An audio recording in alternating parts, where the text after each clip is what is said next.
Hi everyone, Stephen again from Chalmers Innovations talking about faucet thread adapters. And in this segment, I want to explain some of the nomenclature around faucet threads. And it's not difficult. Once you hear it, it's pretty straightforward, but let's go over it.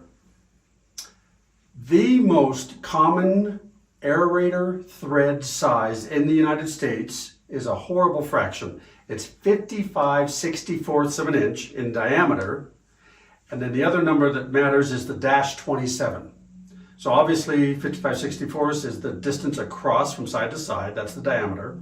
But the -27 is the thread pitch. And what that means is how many threads are there. And in the case of English units, in inch measurements, the number refers to the threads in 1 inch. So in this case, the 27 means if you were to measure an inch and count all of those threads, you'd find 27 threads in that inch. So again, the most common size in the States, 55/64 inch -27. So that's the threads per inch.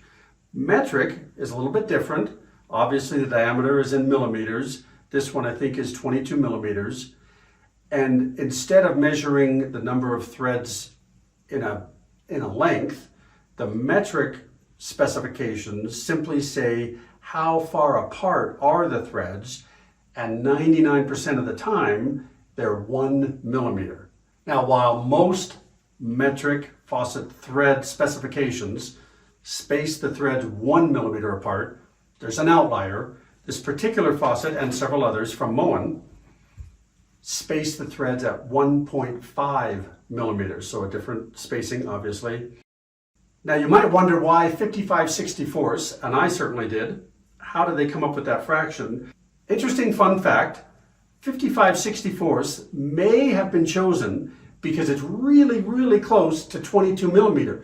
22 millimeter is a very common size for metric threads in faucets. So maybe 55/64 was chosen intentionally. They are actually functionally identical. 22 millimeters, 55/64. In fact, 22 millimeter times 1, which is the spacing of the threads, versus 55/64-27 are functionally identical. So if you have something that is metric and you want to put it in a standard 55/64 thread, it'll thread right in perfectly. So maybe that's why they chose 55/64.